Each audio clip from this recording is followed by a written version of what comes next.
absolutely. Want to show Lavinia? Which one did you pick? Lavinia, pick. Which one? Oh, the butterfly. Nice. Thank you.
Friends, for our opening hymn this morning, Sif Amandla, we will have the choir teach us this hymn by singing the first verse, after which Emmanuel will invite you then to rise and sing verses 2 and 3 with us.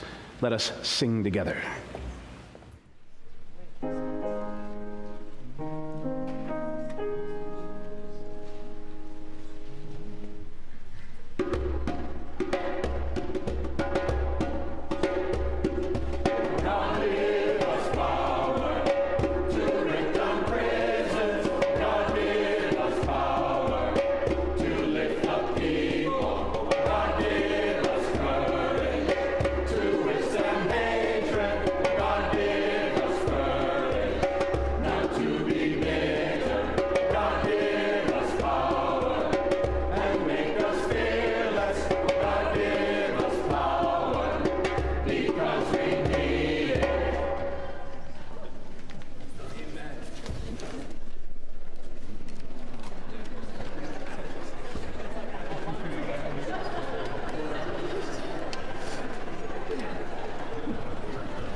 Friends, you may be seated. Good morning, and welcome to worship here on this beautiful Sunday morning here from the historic sanctuary of the Fountain Street Church in Grand Rapids, Michigan. Whether you're joining us in person or you're joining us online, you are welcome here. All are welcome here. All faiths, no faiths. Of those who are seeking, those who have found, and those who have yet to begin their journey, you are welcome here. My name is Nathan Dannison. I'm delighted to be here with you this morning. Before we continue our worship service this morning, just a couple of very brief announcements. This document that's in your bulletin announcing the Made by You Marketplace, this is for artisans, craftspeople, artists, all sorts of people. We are pulling together this amazing event that will be a fundraiser this spring. We're asking many of our artists and creators and makers here to consider donating some of your handmade works to have a craft fair here at the church. It's something we've been doing for a very, very long time for the benefit of our general fund. And more information is in here for you. And for those of you who have been part of this church for a while, I understand that this is replacing the Secret Service auction.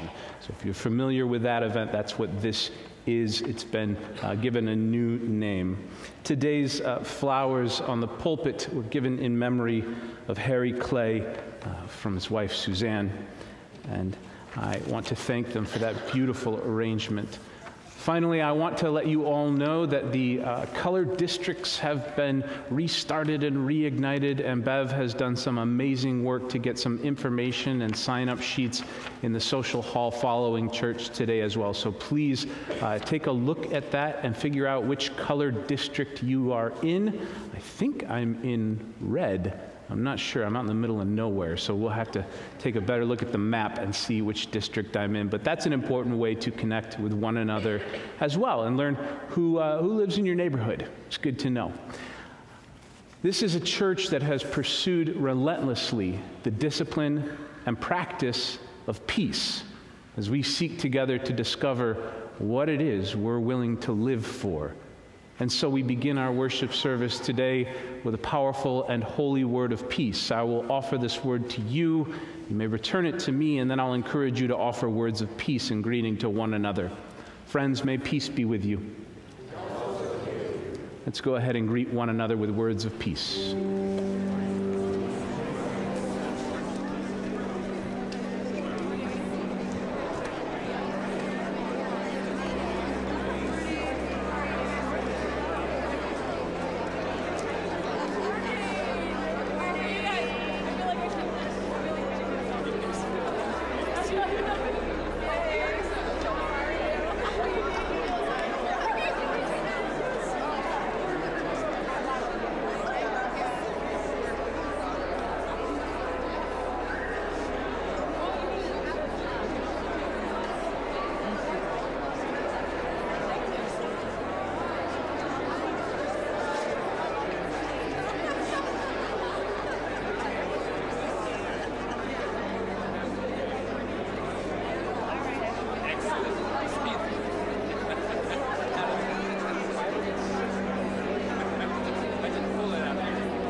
Please join me in the reading from generation to generation. In a house which becomes a home, one hands down and another takes up. The heritage of mind and heart, laughter and tears, musings and deeds. Love, like a carefully loaded ship, crosses the gulf between the generations. Therefore, we do not neglect the ceremonies of our passage. When we wed, when we die, we are blessed with a child. When we depart and when we return, when we plant and when we harvest, let us bring up our children. It is not the place of some official to hand to them their heritage. If others impart to our children our knowledge and ideals, they will lose all of us that is wordless and full of wonder. Let us build memories in our children, lest they drag out joyless lives, lest they allow treasures to be lost, because they have not been given the keys. We live not by things, but by the meaning of things. It is needful to transmit the passwords from generation to generation. Well, first this morning, I want to invite all of the children who are here with us in worship to please come and join me up front to join me for this moment. And this morning, I'm going to have you all sort of sit over here on this side here. So children can come forward before character school. We're going to have you sit over here on this side near the lectern. Over here, this way. More this way. Come over here this side. Very good. We're going to need a little room there. This way. We're going to come into this side of beneath the nave. Yep, this way. Over here. Come this way. Or don't. You know, who am I to tell you what to do? We're going to come over here. We're going to start over here. And then if I can get you all to move, we're going to move down this way. We're going to move down to the lectern because we're going to need this space here in just a moment. And I also want to invite the Ains family to come and join us up here as well. Be here. I think they're probably okay. The Ains family would come and join us as well. And these stairs here are pretty easy to get up. Just watch the choral risers. Okay, good, excellent. Yeah, all the way up. Come on up. Excellent, beautiful. How are you doing this morning? We have this beautiful sanctuary, and we've been using it for over 100 years to celebrate different events in people's lives. And I know that some of you have had wonderful celebrations and parties in here. Who came to the Halloween celebration? Were any of you here for that? Goblins? Yeah, well, the March of the Goblins. Exactly. Yeah, that was amazing. That was your first day. That was awesome. And some of you came for the Yuletide Council. Was anybody here for that? That was an adventure. This morning, we're having a baby dedication. We're dedicating a new baby, a new person who's going to be growing up in this church, in this community together. I have something cool I want to show you.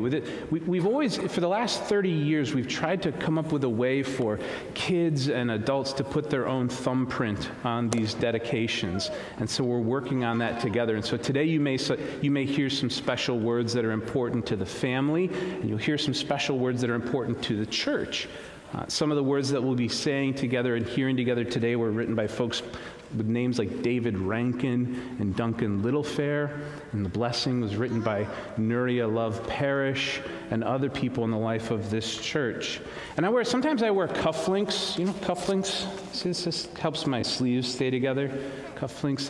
These were a gift to my grandpa, Maury Silverman, at his bar mitzvah. His bar mitzvah, which was, a very long time ago, which is another kind of special event that happens in people's lives. And so I wanted to invite you up here today just to be present and to observe as we celebrate together this dedication. And you'll have a part to play as well in just a moment.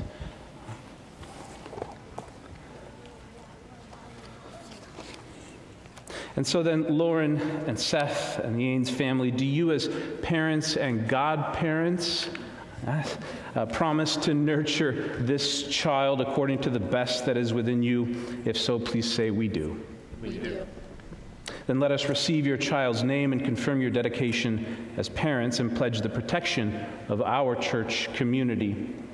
By what name shall this child be known? All three. Annette Jean Ains. Annette Jean Ains. Annette Jean Ains. It is our responsibility to confirm the lives of these children, the desire and the purpose of this hour. We must pledge to them the guardian love and care of our church, so that the day will come in their lives when they can of their own will acknowledge their own obligations.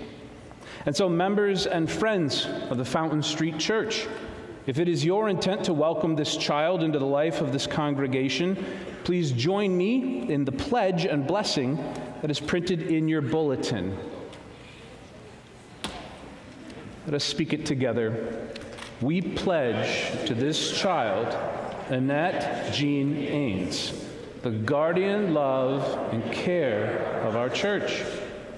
May you continue to grow in wisdom and stature and in the depth and quality of your spirit.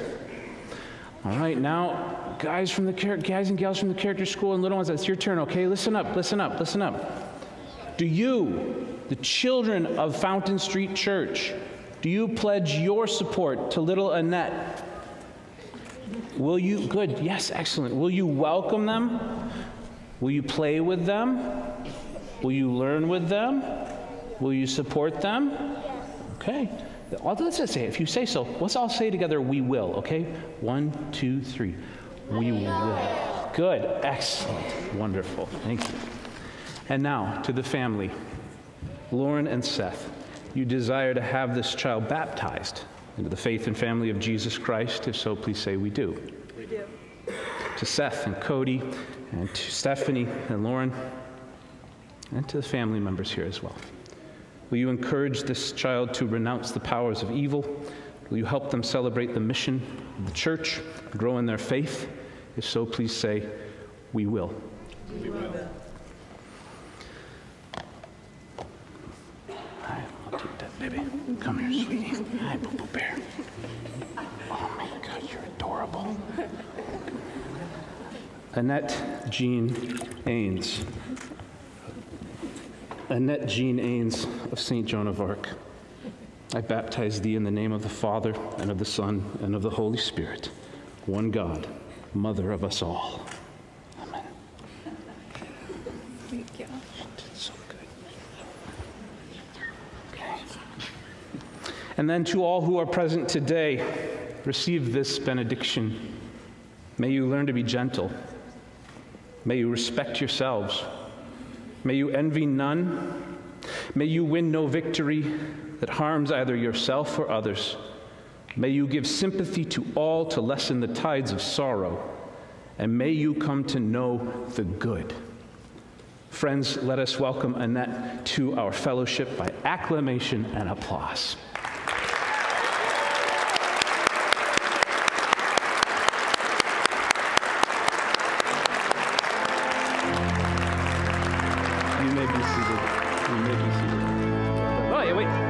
Wait, Seth, you gotta get this stuff. I have a couple of gifts for you as well. Take that.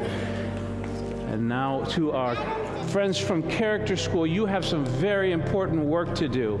And so, may you keep your eyes open and your mind open as well. Go ahead and make your way to Character School. Listen, you've got it. It's good work. It's fun work.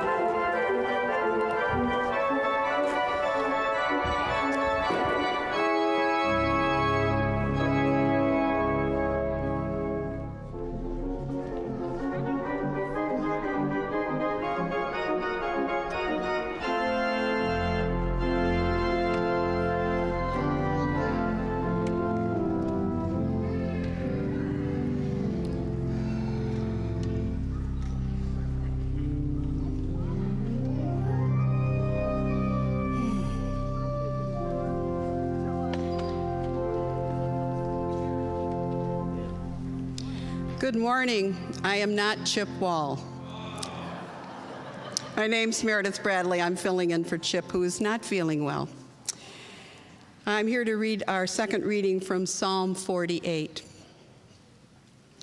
Great is the ageless God, and greatly praised in the city of our God is God's holy mountain. Beautiful in elevation, the joy of all the earth, Mount Zion. In the far north is the city of the great sovereign. Within her citadels, God has made herself known as a bulwark. We contemplate your faithful love, God, in the midst of your temple. Like your name, O God, your praise reaches to the ends of the earth. Your right hand is filled with righteousness. Let Mount Zion be glad. Let the towns of Judah rejoice because of your judgments. Go about Zion, go all around her, count her towers. Set your hearts upon her ramparts.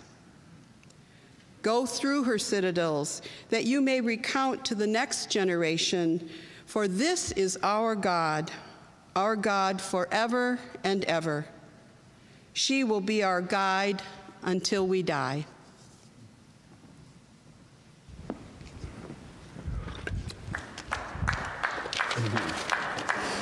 Okay. Fountain Street Church.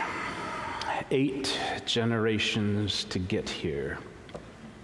3 or 4 present in this room. Permit this elder millennial to pray for himself. Spirit of the ages, teach me the art of small steps. Make of me a man capable of joining those who've gone below. Teach me the art of small steps. Amen. Those words I just said were a little part of a prayer by Antoine de Saint-Exupéry, whose words we just heard. And I always find my prayers in poetry and poetry in prayers and vice versa. Antoine de Saint-Exupéry was also the author of that first reading that we heard today. That was offered by Linda, the responsive reading. Take that reading home with you. It's just so beautiful. Antoine was a French fighter pilot who fled to America during the German invasion of France in 1940. And he came to America and he tried desperately in 1940 to convince the US government to get involved in that war in defense of France. And he failed. But eventually America did get involved in that conflict, and eventually Antoine himself returned to the war, and this time he was flying missions with the Allied forces, flying P-38 Lightnings over the Mediterranean.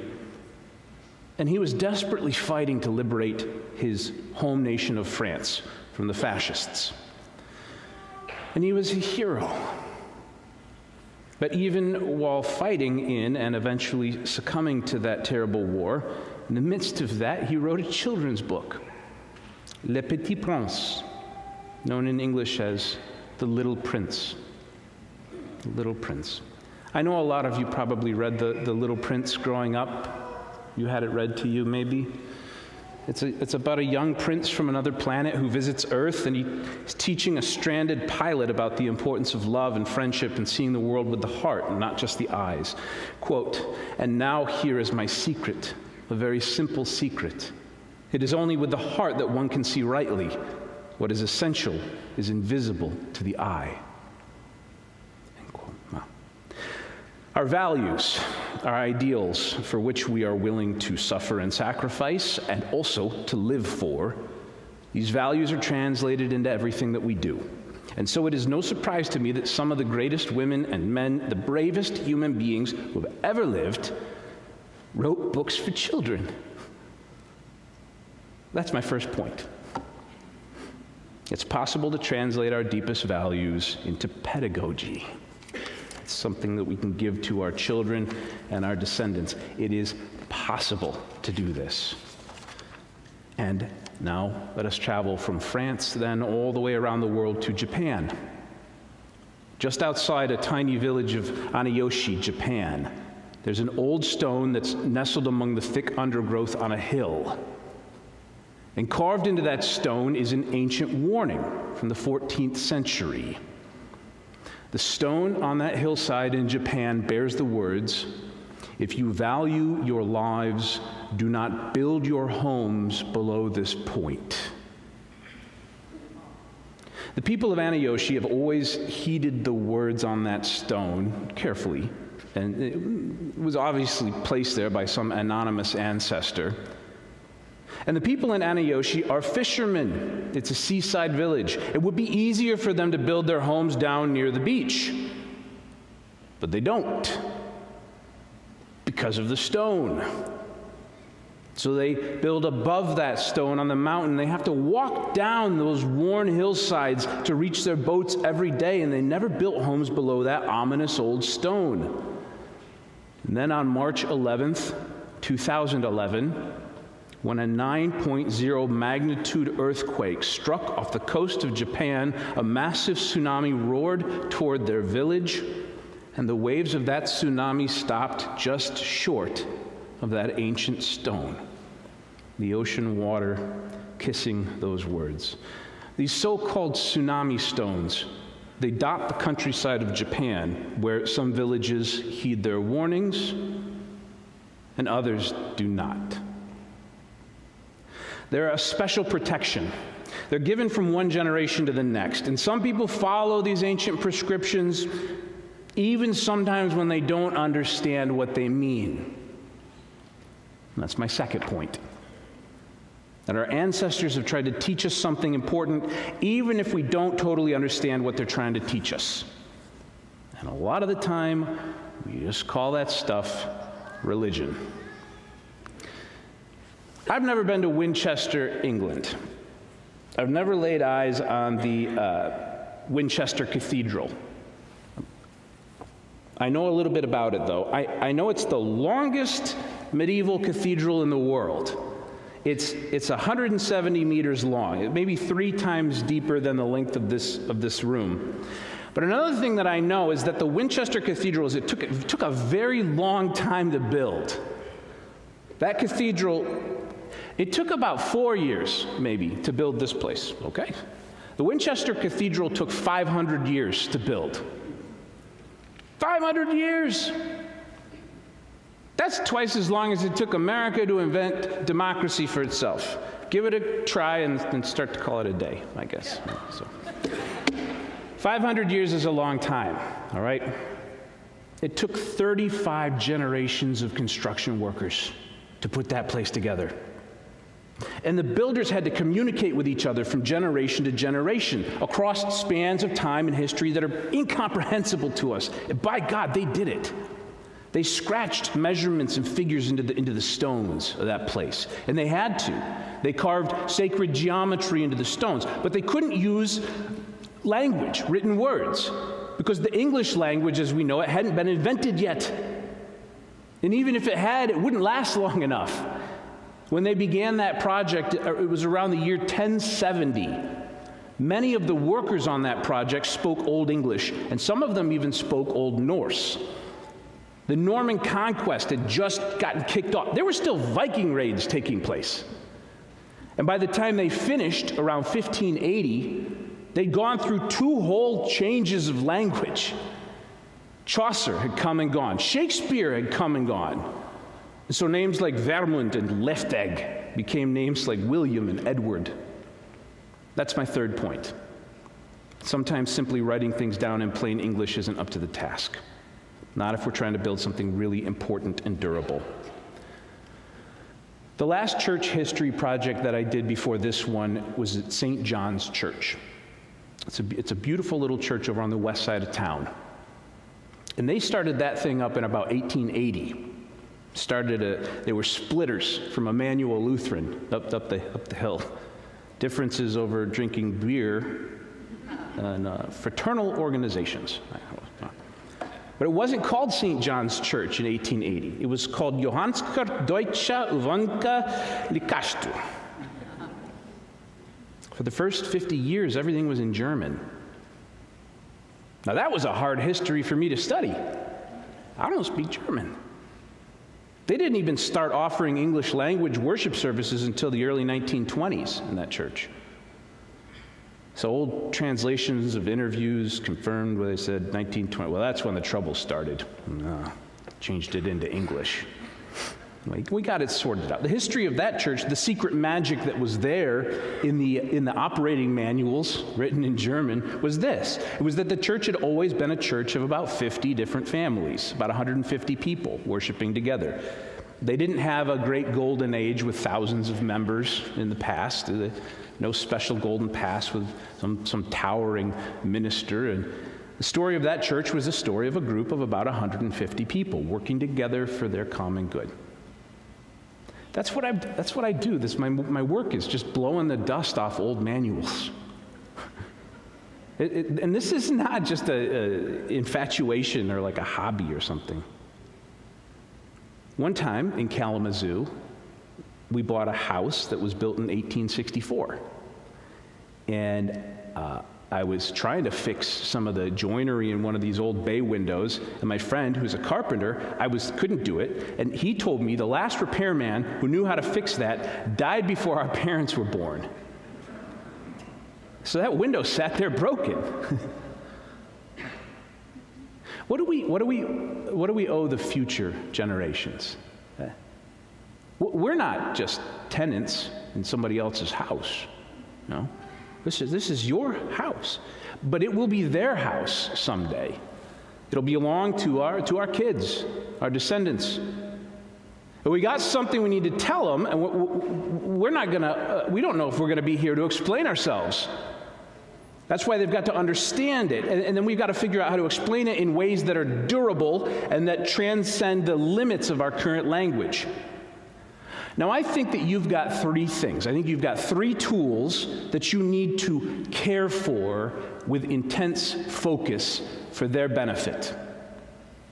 And these three tools will give you and your heroes the words to tell stories for children.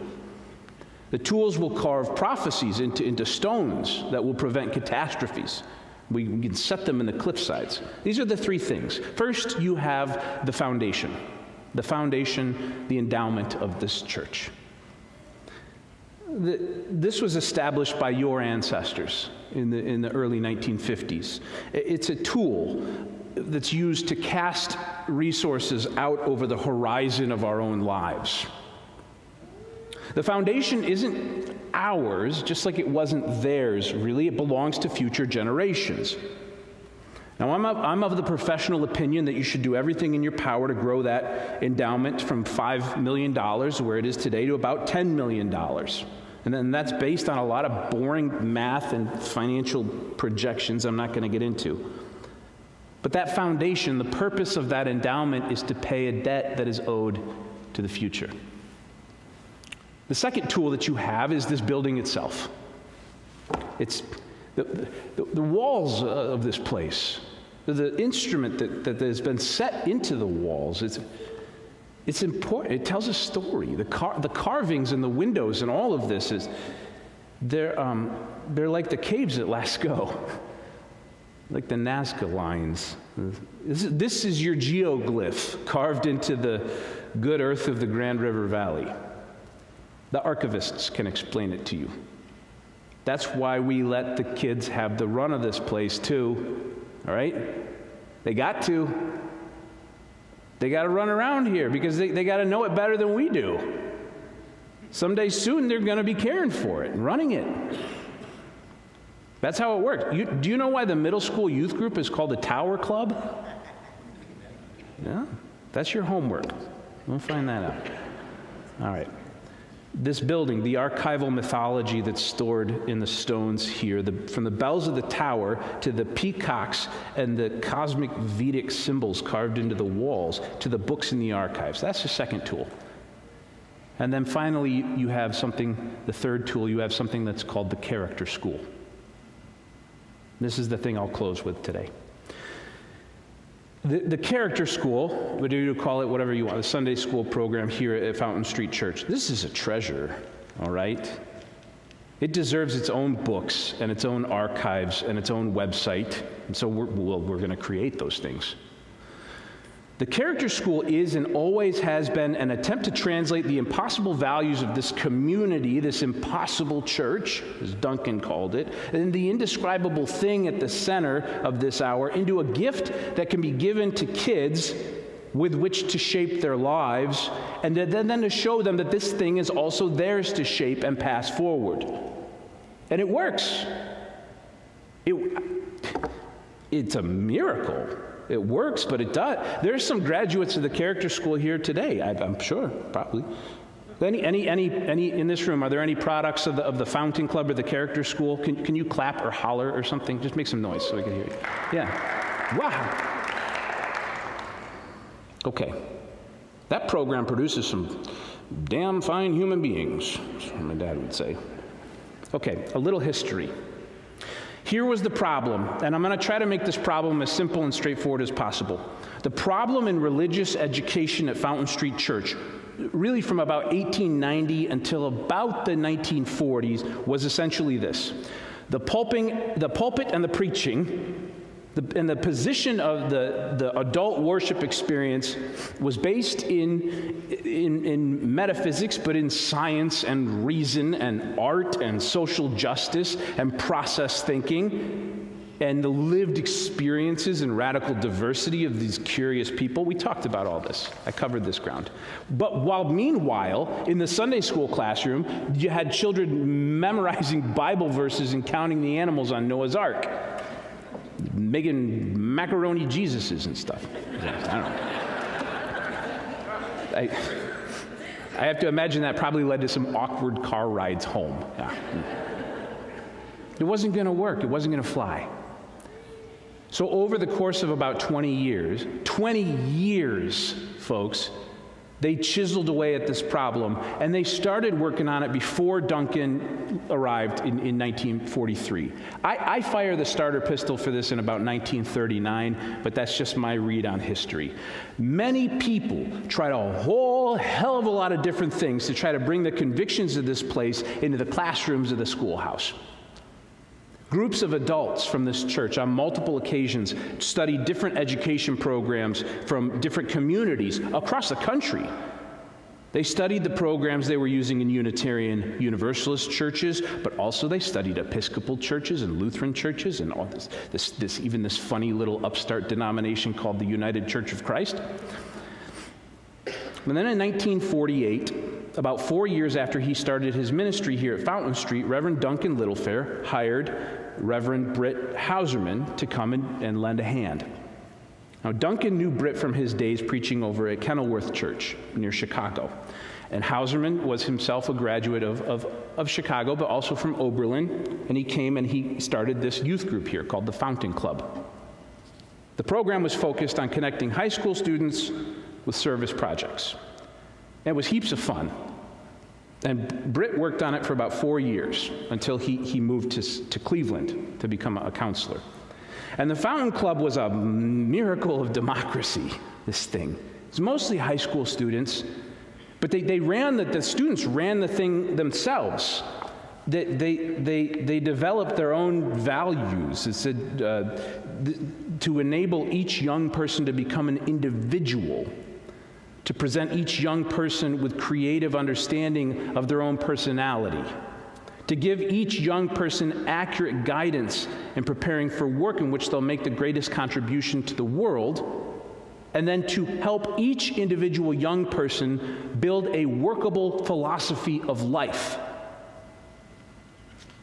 Duncan Littlefair, the minister, said, quote, I think he said this in 1955. He said, he's talking about the Fountain, the high schoolers. He said, quote, "No group in our church is more thoroughly democratic, and in no group is the interest of the individual more carefully protected and their loyalty to the group more vigorously demanded."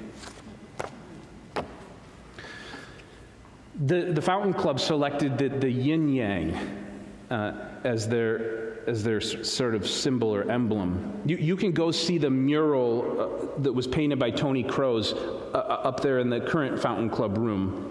There's deep history.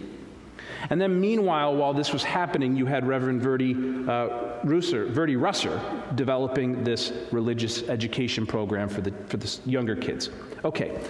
Well, this went on for about 10 years of experimentation, and then in the mid-1950s, the conversations got started about teaching, what do we teach seminarians and college students what's going on here? They had graduate students come here. They would have students come visit from Oberlin and Chicago, and then in 1955, a young man named Jack Bowers became acquainted with this church. Remember that name, but I'm going to come back to him. But there was an unbelievable amount of staff turnover in the late 1940s and early 50s. I count no less than a dozen staff members trying to lead this religious education program and try to pull it together. But finally in 1959, that young man, Jack Bowers, he was called back to this church to take this religious education thing and just run the damn thing, make it work. He'd been in Dallas for a couple years, and he never forgot about what he saw, the potential he saw at Fountain Street Church. And it was the case that Verdi Russer and Jack Bowers, both of them at separate times and in separate locations, discovered the work of a psychologist named Ernest Mayfield Ligon. Ernest Ligon was a psychologist from Yale. I don't know why he doesn't have his own Wikipedia page. I had to find this stuff out on my own. Dr. Ligon was a psychologist, but he did a lot of other stuff. He was an advisor to the Secretary of War during World War II. He traveled all over Europe trying to figure out how things had gone so wrong. And he taught child psychology classes at Union and Yale and elsewhere. But he also had in his background a divinity degree. And something there must have stuck, because at the heart of his work, underneath all of it, was this fundamental idea, this fundamental proposal. Quote, "The work proposes that using the teachings of Jesus as set forth in the Beatitudes as a guideline for character development and philosophy of life will result in healthy individuals." Verdi Russer and Jack Bowers and Dorothy Evanson and all the rest of these people, our ancestors, and all of them were working their fingers to the bone trying to figure out how to bridge the gap between the wisdom and beauty and clarity of the philosophies and religious traditions that were being lifted up here in this room among the adults and form it into something that could provide children with the two things that the Fountain Street parents could not trust them to receive in the public schools, okay? Two things they wanted. First, a broad understanding of world religious traditions. And second, ethics. Ethics.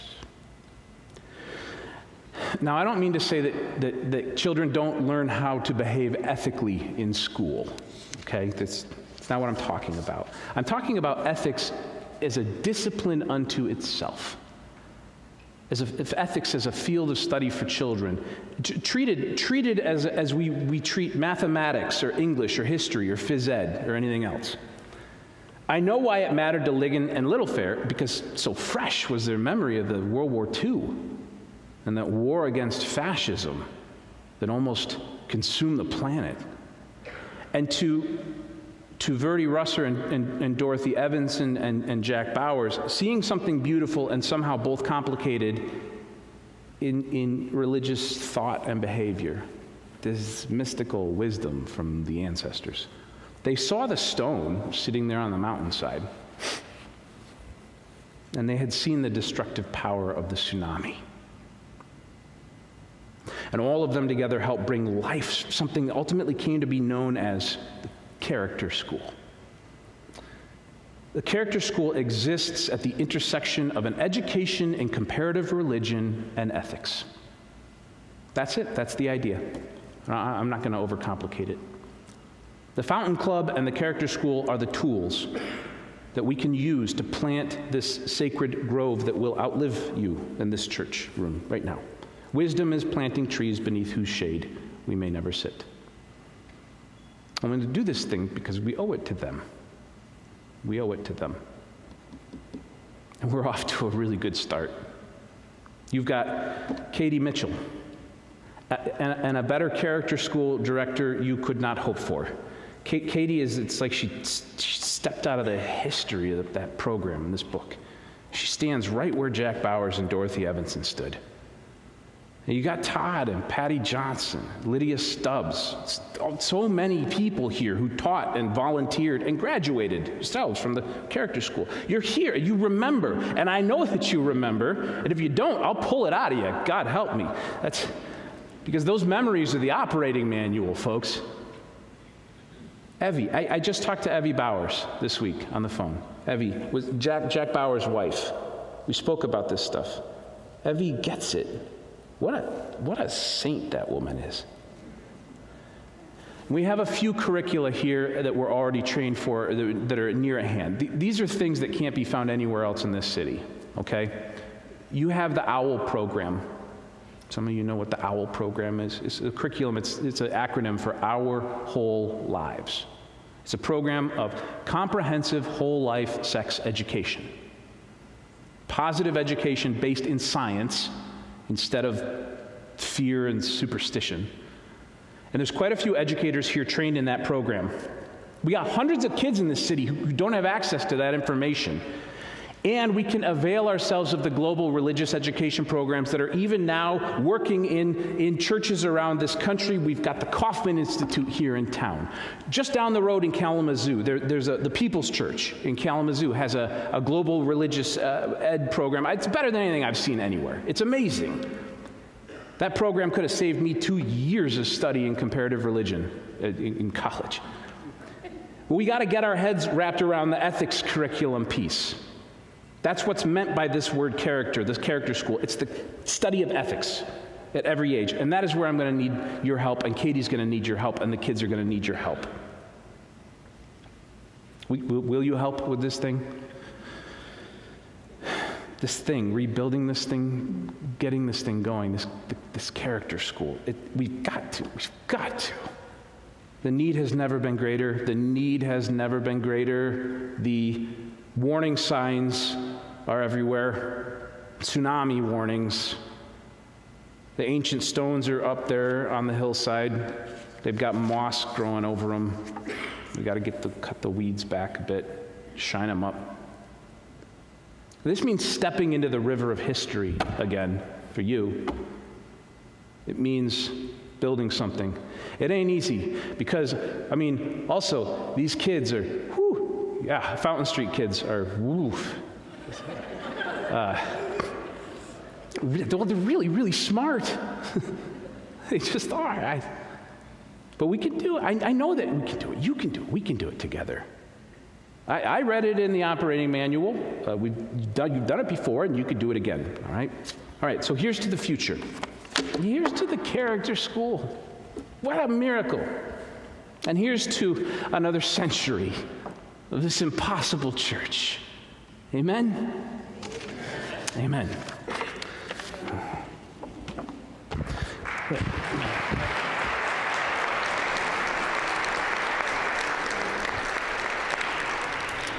Let us take a moment in silence and together reflect on this question: what we will build, what we will give to the future.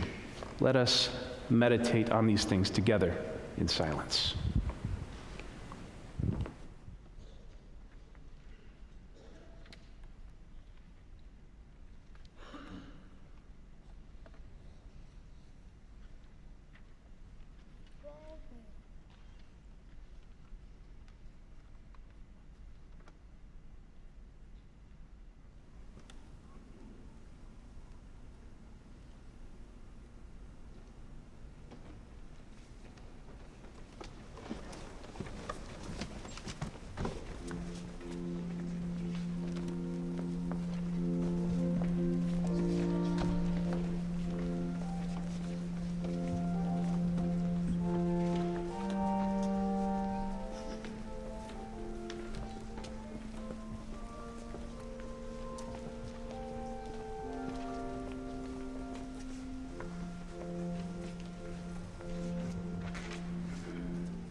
Friends, your gifts, your financial support that you offer to sustain the Fountain Street Church are used to carry forward the mission of this church into the generations. At this time, I want to invite the ushers to come forward and to receive any gifts or offerings that you have brought this day. And thank you.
Into the future we sow our gifts.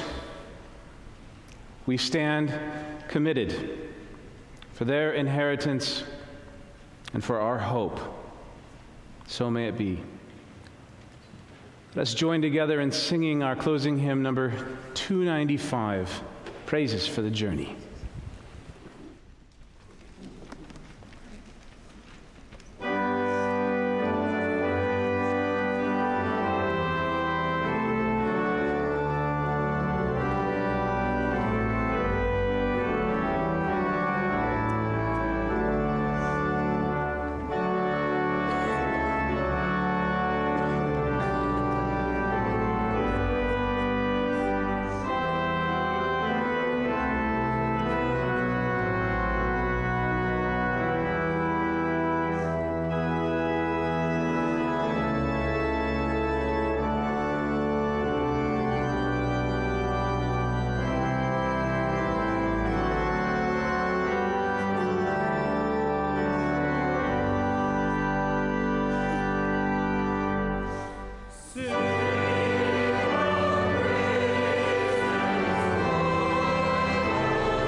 Fountain Street Church, guardians of the sacred embers, look to the horizon and go forth in peace.